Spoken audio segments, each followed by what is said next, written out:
Graça e paz a todos, que o Senhor nos abençoe. Nós estamos fazendo uma série de mensagens aqui com um tema geral, cristianismo puro e simples. E essas mensagens estão sendo baseadas na primeira epístola de João. E, portanto, eu peço aos irmãos que, por gentileza, abram primeira epístola de João. Leremos os versos 18 ao verso 26 do capítulo 2. O texto diz assim: Filhinhos, já é a última hora. E como ouvistes que vem o anticristo, também agora muitos anticristos têm surgido, pelo que conhecemos que é a última hora. Eles saíram do nosso meio, entretanto não eram dos nossos, porque se tivessem sido dos nossos, teriam permanecido conosco. Todavia, eles se foram para que ficasse manifesto que nenhum deles é dos nossos. E vós possuís unção que vem do Santo, e todos tendes conhecimento.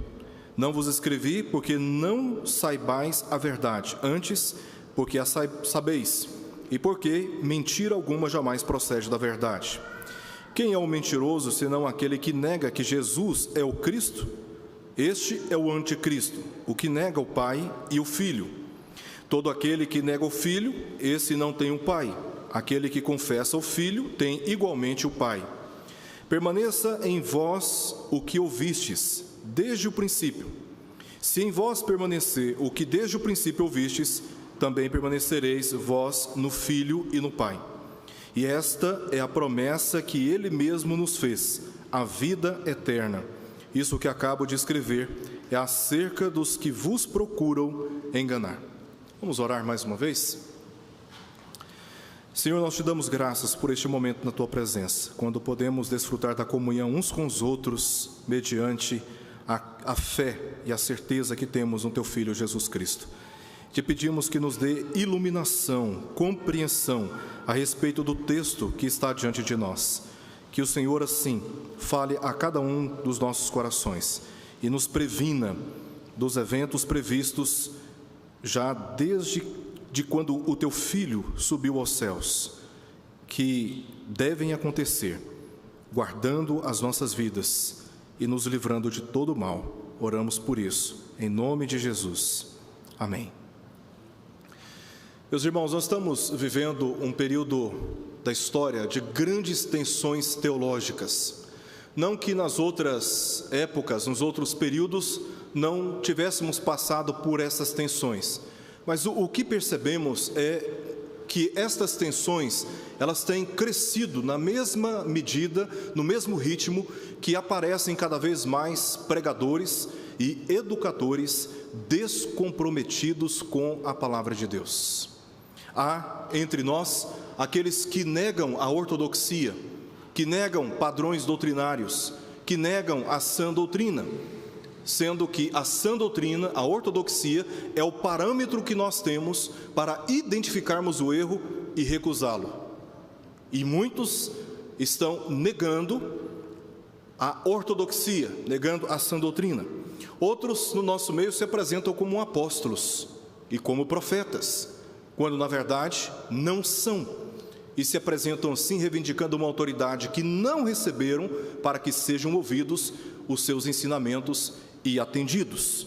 Há aqueles também que tratam o púlpito das igrejas, ambientes de seminários e de institutos bíblicos, como um local para entretenimento, como um palanque político, um balcão de negócios, piadas, humanismo motivacional, mais conhecido como coaching, filosofias pagãs, misticismos e toda forma de esquisitices e loucuras, e não para a rigorosa exposição das Escrituras. E o texto que nós lemos nos chama a atenção para sermos atenciosos a estes eventos que caracterizam a época na qual nós nos encontramos, a fim de nos prevenir dos falsos mestres e também dos seus ensinos enganosos. Ensinos esses que têm um único objetivo: enfraquecer a nossa comunhão com Deus e também enfraquecer a nossa comunhão uns com os outros. Porque se a nossa comunhão com Deus for enfraquecida, a nossa comunhão uns com os outros também será enfraquecida, já que Cristo é o elo que nos une como povo de Deus e nos define como igreja neste mundo. Tais ensinos enganosos desses falsos mestres, eles geralmente entram na igreja com aparência de piedade. Logo, de maneira sutil, os cultos já não enfatizam a glória do Pai, nem a glória do Filho. A pregação da palavra dá lugar a ideias particulares e até mesmo revelações extra-bíblicas que não podem ser sustentadas pelas Escrituras. Isso quando nós não encontramos em muitos púlpitos a negação de pregações que chamam o homem ao arrependimento pela consciência dos seus próprios pecados. E desde o princípio dessa epístola, desde o capítulo 1, verso 1, nós vemos o testemunho do apóstolo João, especialmente a partir do verso 5, deixando claro que Deus é luz e nele não há treva alguma, ou seja, Deus é absolutamente verdadeiro, moralmente puríssimo, nele não há qualquer variação de dúvida ou qualquer imperfeição e tendência maliciosa, tendência pecaminosa. Por isso, a nossa comunhão com Deus, ela nos estimula a abandonar o pecado, a confessá-lo, e também a confiar na obra de Jesus que nos purifica de todo o pecado, unindo-nos como igreja pela comunhão na mesma fé e na mesma prática. É o que vemos especialmente no capítulo 1, verso 5, até o capítulo 2, verso 2. Esta comunhão com Deus nos estimula a abandonarmos o pecado e a recorrermos a Cristo, que uma vez perdoando os nossos pecados, nos une como povo santo na face da terra. Como resposta, consciência deste testemunho, de quem é Deus, de quem é o Filho, qual a eficácia da obra do Filho na vida daqueles que nele creem, o apóstolo, a partir do verso 3 do capítulo 2, nos chama a atenção para a necessidade de andarmos em obediência à palavra de Deus, assim como o Senhor Jesus andou, como ele diz no verso 6. Em segundo lugar, ele diz que esta comunhão com Deus deve ser evidenciada pelo amor aos nossos irmãos e pela comunhão uns com os outros. A comunhão com Deus é inseparável da comunhão uns com os outros. Se eu tenho comunhão com Deus, eu tenho interesse de estar em comunhão com os meus irmãos. E eu não me refiro apenas àquela comunhão subjetiva da fé, mas ao interesse de estarmos reunidos, congregados, como uma grande assembleia na presença de Deus para lhe oferecer cultos e estarmos juntamente aprendendo a respeito da palavra do Senhor. Em terceiro lugar, nos versos 15 ao verso 17, como aplicação desta comunhão com Deus, como evidência deste compromisso com Deus, João nos ensina que nós devemos recusar qualquer aliança com este mundo de desejos pecaminosos, de desejos que Deus havia proibido, e agora a perceber e a resistir os falsos mestres e também os falsos ensinos. É isso que nós lemos na passagem dos versos 18 até o verso 16, a qual estou dividindo para nos ajudar a compreender melhor essa passagem em 5 partes. No verso 18, ele faz uma advertência sobre os anticristos. João tem a necessidade de chamar a atenção da igreja para um perigo que faz parte desses dias, para que a igreja não seja ingênua, mas esteja preparada para interagir com esse mundo, de modo a não se entregar aos ensinos daqueles que ele chama aqui de anticristos. No verso 19, ele expõe a origem desses homens e mulheres, esses anticristos. Nos versos 20 ao verso 21, a proteção que nós temos contra esses anticristos. Nos versos 22 ao verso 23, ele expõe o ensino desses enganadores e termina aqui nos versos 24 a 26, fazendo aplicações à igreja, e são essas mesmas aplicações que eu estarei trazendo para nós nessa noite.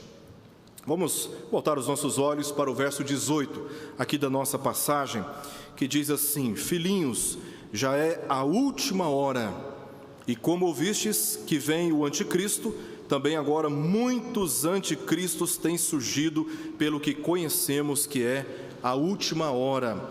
João está chamando a atenção aqui da igreja para aqueles que ele chama aqui de última hora, esses dias, esse tempo que ele chama aqui de última hora.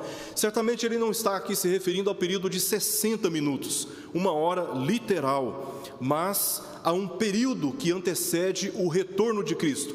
desde a ascensão do Senhor Jesus até o seu retorno. Este intervalo de tempo é chamado nas Escrituras de última hora, mas em outras passagens nós encontramos outras referências ou outras descrições, como últimos dias, fim dos tempos e fim dos séculos. É este o período que antecede a vinda de Cristo, e sobre isso os crentes já haviam sido instruídos com base naquilo que Jesus havia declarado no Evangelho de Mateus, sobre como o reino das trevas, como o mundo que está sob a influência do maligno, haveria de reagir contra a manifestação do Senhor Jesus e do seu reino, que a cada dia mais está próximo. João aqui, portanto, se referiu a este ensino que Jesus já havia dado e que os crentes já tinham ouvido falar. Por isso ele diz aí, como ouvistes? E mais adiante, no final do verso 18, ele diz, pelo que conhecemos que é a última hora. Então, João está considerando que a igreja já tinha conhecimento sobre o significado dessa chamada última hora. E o significado se encontra no testemunho de Mateus.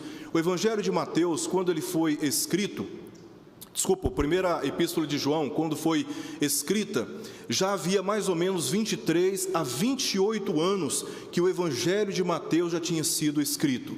E é no Evangelho de Mateus que nós encontramos o testemunho de Jesus, explicando que nesses últimos tempos, esse tempo que antecede a sua vinda, seria um tempo marcado também pela manifestação de muitos anticristos. É o que nós lemos no capítulo 24 de Mateus, versos 3 ao verso 5. Os discípulos perguntaram para Jesus o seguinte: que sinal haverá da tua vinda e da consumação do século?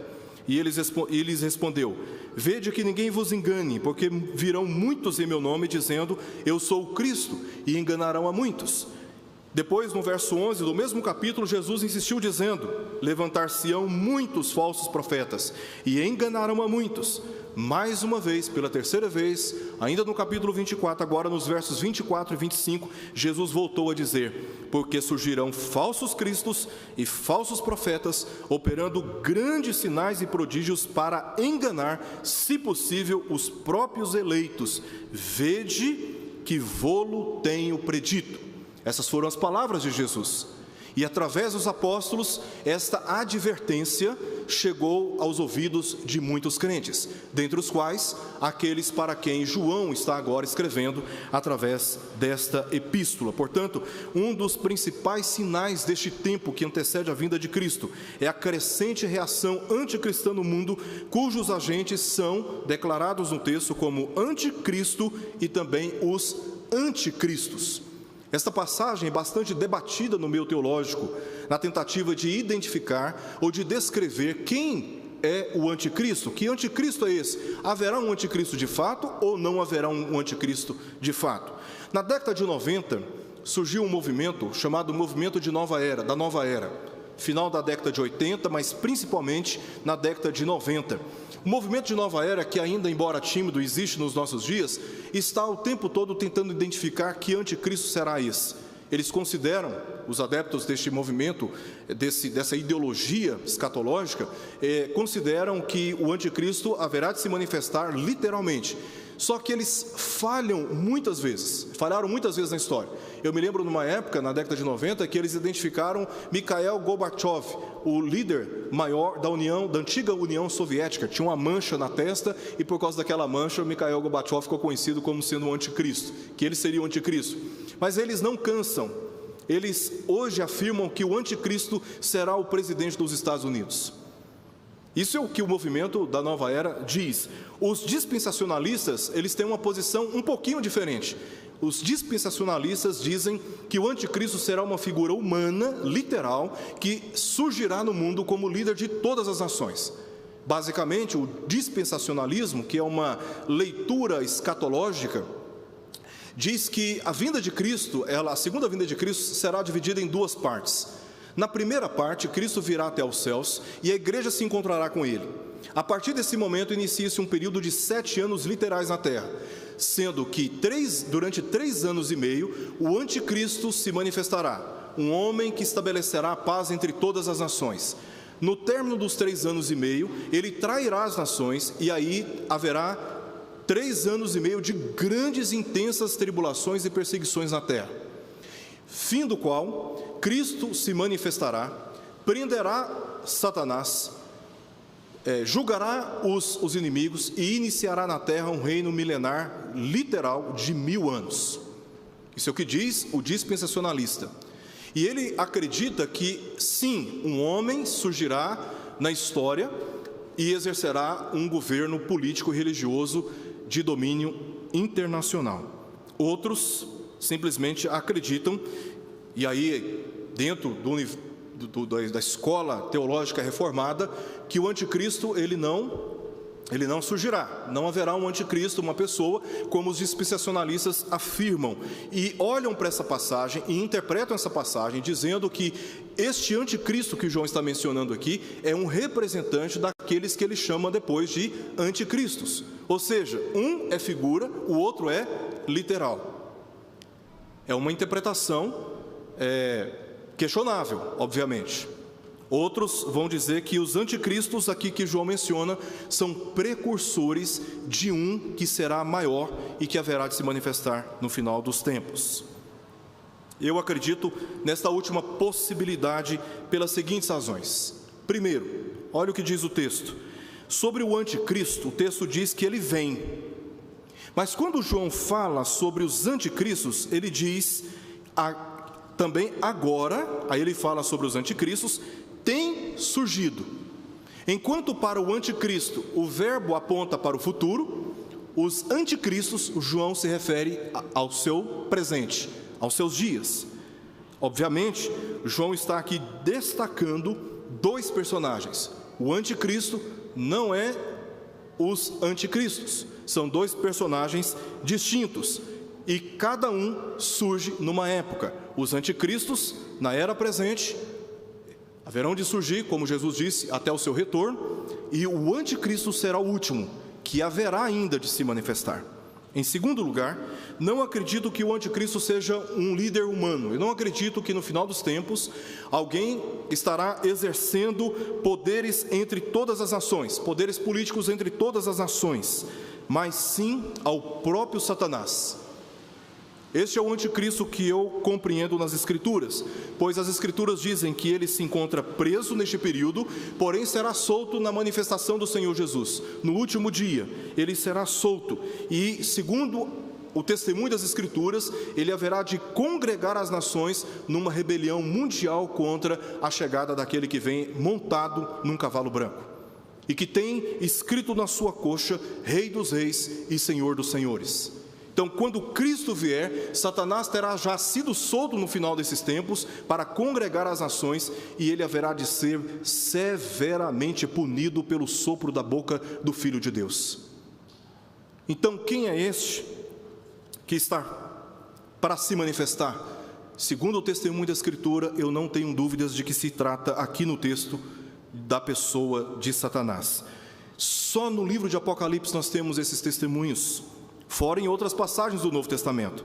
Capítulo 9, verso 11, capítulo 11, verso 7, capítulo 12, verso 17, capítulo 16, verso 13, capítulo 20, verso 7. Todos eles apontam para este que foi trancado, como diz no capítulo 20 de Apocalipse, verso 1 ao verso 3, que na vinda de Jesus ele trancou com uma tampa, com correntes, o dragão, a besta, ele trancou dentro do abismo. Mas no final dos tempos, na volta, por ocasião da volta de Jesus, ele será solto deste abismo. É o que nós lemos, por exemplo, no capítulo 9 de Apocalipse. Então, ele haverá de congregar as nações para a peleja. Em terceiro lugar, a palavra anticristo ocorre apenas nas epístolas de João. Mas, embora a palavra não seja frequente, o entendimento é frequente. E é descrito como iníquo, homem da iniquidade, besta do abismo, dragão, diabo, enganador, antiga serpente e também Satanás. Todas referências apontando para a mesma pessoa. Alguém vai dizer que esse anticristo é aquela besta que emerge da terra lá em Apocalipse capítulo 13. Contudo, esta interpretação é bastante frágil considerando o contexto em que João está descrevendo a figura ali das bestas. Desde o capítulo 13, também capítulo 17 e depois no capítulo 20 de João. Não é adequado interpretar a besta que emerge da terra como aquela que seduz as nações com seus enganos religiosos, como sendo o anticristo. Em Mateus capítulo 16, versos 21 a 23, lemos a declaração de Jesus de que deveria ir para Jerusalém, sofrer na mão dos principais anciãos e autoridades do povo, morrer e ao terceiro dia ressuscitar. Em particular, um dos seus discípulos mais próximos, o discípulo Pedro, tentou convencer Jesus a desistir deste plano por amor a si próprio. Ele disse: tem compaixão de si. Naquele momento, a resposta que Jesus deu foi de arreda Satanás, porque o conselho que lhe chegou através do apóstolo, do discípulo Pedro, foi um conselho anticristão. Cristo, a palavra Christus em grego significa ungido. Jesus foi ungido, ele foi designado para vir ao mundo, sofrer na mão dos homens, morrer e ao terceiro dia ressuscitar. Era esta a sua missão. Contudo, pelo conselho de Pedro, sob a influência de Satanás, Jesus ali repreendeu, porque aquele conselho era anti-missão de Cristo, era anti-Cristo. Por isso Jesus disse: arreda Satanás. A palavra Satanás significa adversário. Este é um ensino presente no mundo, que se coloca contra Cristo e contra a missão que Cristo veio cumprir na terra. Em quarto e em último lugar, em 2 Tessalonicenses, é um texto bastante usado para identificar a figura de um líder mundial, humano.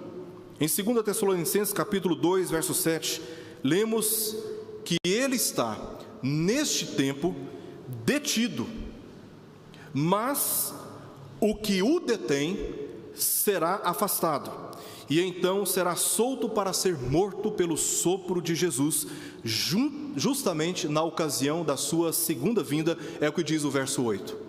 No verso 7 diz que aquele que o detém, ele está preso nesse período, mas que na ocasião da vinda de Jesus será solto. Ora, quem é esse que está detido neste tempo e que será solto na ocasião da vinda de Jesus, senão o próprio Satanás? Não faz sentido pensarmos num líder humano mundial que há de se levantar entre as nações para congregá-las contra o reino de Cristo, pois o testemunho bíblico aponta justamente para a figura de Satanás. No verso seguinte, o verso 9, lemos de 2 Tessalonicenses capítulo 2, lemos que o aparecimento do iníquo será segundo a eficácia de Satanás. Muitos lendo essa passagem, talvez rapidamente, vão dizer que o iníquo e Satanás são dois personagens distintos e ignoram aquilo que João está usando como segundo a eficácia de Satanás. Ou seja, o iníquo aparecerá com a eficácia de opositor, adversário, anticristo. Em toda a história bíblica, ele é o maior opositor do Senhor Jesus. O maior opositor do Senhor Jesus. Desde Gênesis até Apocalipse, Satanás é o maior opositor por trás, inclusive, dos eventos humanos. O maior opositor contra Cristo e o seu reino. Embora esteja preso neste tempo, seus poderes estão ativos no mundo. Olha o que diz o capítulo 4 de 1 João, verso 4. Diz assim: filhinhos, vós sois de Deus e tendes vencido os falsos profetas, porque maior é aquele que está em vós do que aquele que está no mundo. Agora no capítulo 5, verso 19, nós lemos assim: sabemos que somos de Deus e que o mundo inteiro está ou jaz no maligno. Ele está preso, mas os seus poderes, as suas influências estão presentes no mundo. Estão presentes no mundo. Se você for para o capítulo final, capítulo 12 de Apocalipse, você vai ver que o dragão, ele fica à margem do mar, ele fica na praia. E logo no capítulo 13, nós temos a descrição do surgimento da besta que emerge da terra, os poderes políticos anticristãos, e depois a besta que emerge do mar, se referindo aos poderes ou às religiões anticristãs do mundo. E tanto a besta que emerge do mar como aquela que emerge da terra exercem a autoridade do dragão, porque são extensões de poderes de Satanás no mundo. E é justamente debaixo desses poderes de Satanás que nós encontramos aqui muitos homens propagando mentiras e enganos em todo o mundo como precursores daquele que haverá de se manifestar no dia do Senhor contra o Senhor e contra o seu reino. Quando os fariseus apresentaram uma falsa doutrina diante de Jesus, no capítulo 12 de Mateus, dizendo que ele expulsava os demônios de acordo com o poder de Beelzebu, Jesus, dentre outras respostas, disse para aqueles fariseus as seguintes palavras: quem não é por mim, é contra mim, e quem comigo não ajunta, espalha.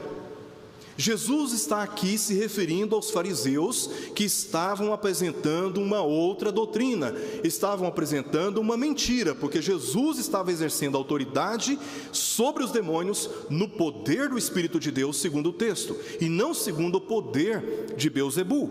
Jesus deixou claro que aquele que não afirma a verdade, mas a mentira, age como um adversário dele, como um anticristo. E é nesse sentido que João diz no verso 22, que o anticristo é qualquer pessoa que nega Jesus, o Cristo, o Messias, aquele que veio para nos redimir dos nossos pecados. E também aquele que nega o Pai, nega o Filho, verso 23. João qualifica o anticristo não somente como aqueles que já estavam percorrendo o mundo, tentando seduzir as igrejas para um caminho que é o contrário ao caminho de Cristo. João está, de maneira geral, descrevendo que o anticristo é todo aquele que nega que Jesus é o Messias, é o ungido de Deus. E ao negar o Filho, está negando o Pai também, versos 22 e verso 23. Agora, no verso 19, João nos permite, como ele está instruindo a igreja, advertindo a igreja, e essa advertência apostólica nos chega pelo Espírito, nos convencendo a estarmos em alerta, observando as descrições deste mundo até que Cristo vem. E aqui no verso 19, João nos permite contemplar qual é a origem dos anticristos, dos falsos mestres. E o histórico, ele é muito importante, muitas vezes mais importante do que aquilo que nós falamos.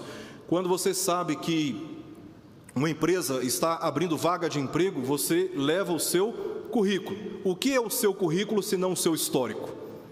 E é com base no seu currículo que a empresa contemplará a oportunidade de te ter no quadro de empregados ou não, porque o histórico fala quem nós somos. E o histórico aqui dos anticristos é exposto no verso 19, que diz assim: eles saíram do nosso meio, entretanto, não eram dos nossos, porque se tivessem sido dos nossos, teriam permanecido conosco. Todavia, eles se foram para que ficasse manifesto que nenhum deles é dos nossos. Eu não sei se você observou na leitura desse texto, mas por 4 vezes João faz uso do pronome aqui na terceira pessoa no plural. Um pronome no plural, da terceira pessoa, nossos. Ele diz primeiramente, no início do verso 19, eles saíram do nosso meio. Segundo, entretanto, não eram dos nossos. Terceiro, porque se tivesse sido dos nossos, aí lá no finalzinho ele diz que nenhum deles é dos nossos. Veja a ênfase que João está dando aqui sobre nossos, contrastando com o primeiro pronome que nós encontramos no verso 20, e vocês.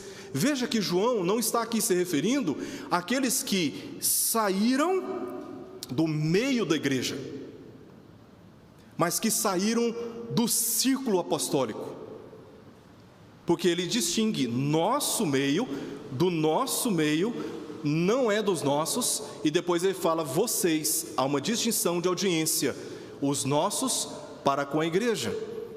Certamente João aqui está se referindo àqueles que de algum modo estiveram próximos dos apóstolos, como cooperadores dos seus ministérios, mas que abraçaram ensinos pagãos, os quais negavam a humanidade de Jesus e a eficácia da sua obra, já que negavam o pecado.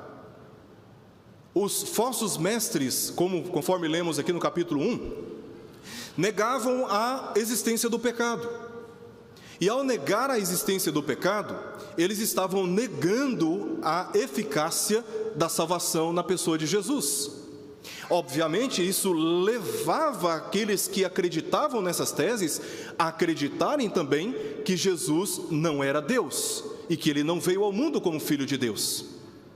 Por isso, muitos crentes dentro da igreja já estavam começando a ser seduzidos por essa ideia. E João diz no verso 8: se dissermos que não temos pecado nenhum, a nós mesmos nos enganamos e a verdade não está em nós.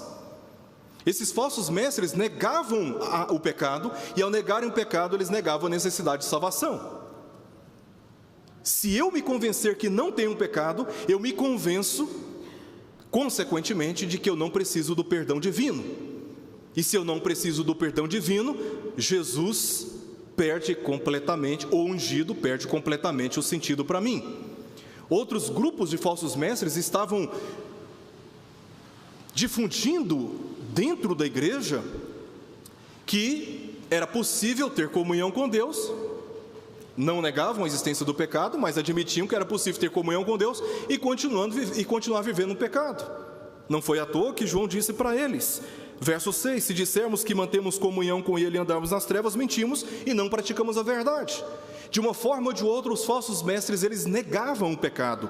Esses homens que de alguma forma estavam próximos do colegiado apostólico, mas eles saíram dessa aproximação, abraçando outras doutrinas que não eram aquelas doutrinas ensinadas pelos apóstolos. E o que o apóstolo João está denunciando é que esses homens estão ensinando coisas que eles não estavam ensinando. Eles eram próximos dos apóstolos, mas eles já tinham se afastado e, portanto, não tinham autorização alguma para estabelecerem qualquer doutrina na vida da igreja. Qualquer doutrina na vida da igreja. Os apóstolos, sim, eles eram os verdadeiros mestres, mas aqueles que não estavam debaixo da sua autoridade, que não tinham sido enviados por eles, eram considerados hereges, falsos mestres. Então, esses não poderiam divulgar qualquer doutrina na vida da igreja. O apóstolo João está denunciando esses homens, porque eles não eram mais companheiros dos apóstolos. Em seguida, João abriu um parêntese aqui nos versos 20 e o verso 21, para afirmar a verdadeira identidade dos cristãos. E a sua intenção nada mais foi de mostrar o contraste, a distinção entre os falsos mestres e os verdadeiros cristãos. E no verso 20, na parte A, nós temos duas descrições aqui importantes sobre o caráter do verdadeiro cristão, para denunciar ou enfatizar o caráter do falso cristão. Verso 20 diz: e possuís unção que vem do santo. A palavra unção aqui no texto é crisma. Crisma significa marca. E essa palavra, a raiz dessa palavra é a mesma que nós encontramos em Christus, em grego, que significa ungido. Por que os crentes foram ungidos? Eles foram marcados porque Cristo é ungido. João está admitindo que os verdadeiros crentes, eles estão identificados com Cristo. Como que os crentes estão identificados com Cristo? Verso 6 do capítulo 1, diz assim... Verso 6 do capítulo 2, verso 6: aquele que diz que permanece nele, este deve também andar assim como ele andou. E é neste aspecto natural, racional, que os crentes são ungidos, porque eles andam como Cristo andou, na obediência ao Pai. Em segundo lugar, João testifica aqui na parte B, que eles possuem, portanto, o discernimento da verdade. Ele diz no final do verso 20: e todos tendes conhecimento. Foi essa a razão de João ter feito tais afirmações? Eles conheciam a doutrina de Cristo e tinham confiança de que esta era a verdade, porque fora testemunhada pelos verdadeiros apóstolos. Eles admitiram a palavra de Deus como a autoridade final para a sua fé. E com base neste testemunho dado pelos apóstolos, eles então receberam a marca de Cristo, a unção de Cristo. A palavra de Deus é luz para aqueles que se encontram nas trevas. E uma vez que nós conhecemos a verdade, devemos andar na verdade. E quando nós andamos na verdade, nós nos identificamos com aquele que é o ungido de Deus, porque ele veio para justamente nos redimir das trevas do pecado. Por isso João disse no verso 21, não vos escrevi porque não saibais a verdade, antes porque sabeis e porque mentira alguma jamais procede da verdade. João deu testemunho desta verdade para os crentes e eles estavam numa condição diferente daqueles que já haviam abandonado a verdade e estavam percorrendo o mundo negando Cristo e também o Pai. E qual é a mentira que João denuncia aqui no verso 22 ao verso 23? Esta é a mentira que eles estavam divulgando. Primeiro nós vemos o caráter essencial da mentira ou da falsa doutrina. Verso 22 diz assim: quem é o mentiroso senão aquele que nega que Jesus é o Cristo? Este é o anticristo, o que nega o Pai e o Filho. Ou seja, a doutrina que eles estavam negando era a doutrina cristológica, negavam Jesus como ungido para vir como Redentor. E quando eles negavam Cristo como Redentor, negavam o pecado, negavam a comunhão com Deus, negavam a obediência à palavra do Senhor, eles também estavam negando o Pai que o enviou. Versos 22b até o verso 23, que diz: este é o anticristo, que nega o Pai e o Filho. Todo aquele que nega o Filho, este não tem um Pai. Aquele que confessa o Filho, tem igualmente o Pai. Porque se você nega o Filho como ungido de Deus, o enviado de Deus, então se você nega o Filho, você tem que negar aquele que o enviou. Você tem que negar o Pai.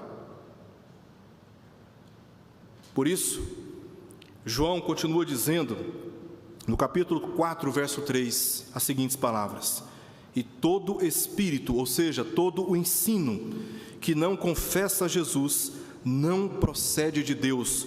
Pelo contrário, este é o espírito do anticristo, a respeito do qual tendes ouvido que vem e presentemente já está no mundo. No mundo. Notemos que os falsos mestres, de um modo ou de outro, atacam a credibilidade do testemunho de Cristo, a sua pessoa e a sua obra.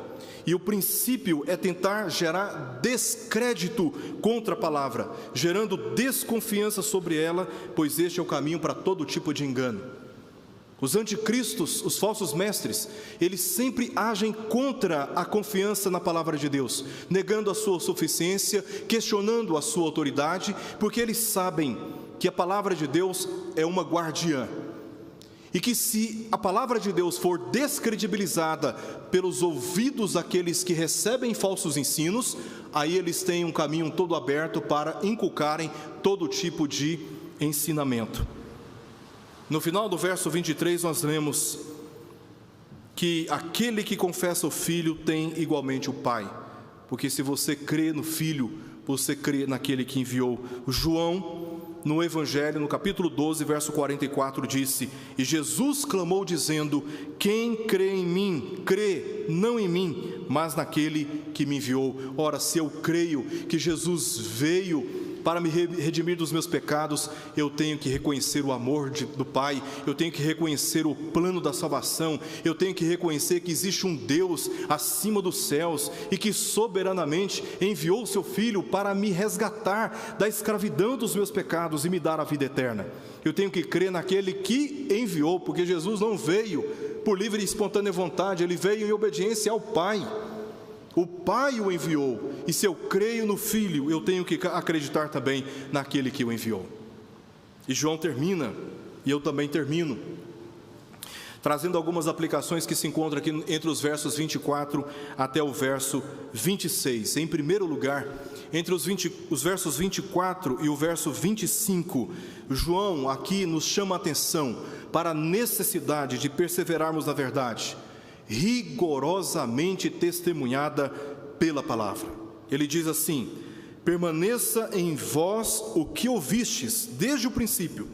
Se em vós permanecer o que desde o princípio ouvistes, também permanecereis vós no Filho e no Pai. E esta é a promessa que Ele mesmo nos fez, a vida eterna. João está nos chamando a atenção a perseverarmos na palavra que estamos ouvindo. Diferente dos falsos mestres que abandonaram o compromisso de andarem na verdade, João agora se volta para a igreja dizendo: diferente desses, permaneçam firmes na verdade. E é com essas palavras que eu me dirijo aos irmãos: permaneçam na verdade, se apeguem à palavra do Senhor, leiam a palavra do Senhor incansavelmente, porque nós só conseguimos combater o erro se conhecermos com firmeza a verdade. Se apeguem à palavra do Senhor, leiam a palavra do Senhor, e ela vai dar força a cada um de nós, vai nos dar capacidade de discernirmos aqueles que estão ensinando heresias no meio do povo de Deus, sem a autoridade do ensino apostólico. Em último lugar, no verso 26, João demonstra para nós o motivo por que devemos estar em estado de alerta. Saímos do estado de ingenuidade, de credulidade indiscriminada, de uma confiança precipitada. Nós temos que ser crentes desconfiados, verificando sempre nas Escrituras, conferindo sempre nas Escrituras se as coisas que estão chegando a nós são verdadeiramente mesmo assim. Não podemos ser ingênuos porque a pessoa é famosa, porque ela ocupa oportunidades de grande acesso a multidões. Nós temos que ser crentes rigorosos, munidos da palavra de Deus, e que com base na palavra de Deus julga todas as coisas. O verso 26 diz: e isto que vos acabo de escrever é acerca dos que vos procuram enganar. Em outras palavras, João está aqui dizendo, ele diz assim: isso que vos acabo de escrever, ele está encerrando um pensamento, ele está encerrando uma argumentação. Ele está dizendo: olha, tudo que vocês ouviram até aqui é para que vocês estejam preparados para discernirem aqueles que estão difundindo falsos ensinos e resistirem esses pregadores, esses educadores. E nós discernimos esses falsos mestres, observando, conferindo, se não zombam ou menosprezam a igreja, baluarte da verdade, como Paulo afirmou em 1 Timóteo capítulo 3, verso 15. Os falsos mestres, eles atacam a igreja, eles zombam da igreja, eles escarnecem da igreja, e eles vão te aconselhar a abandonar a igreja.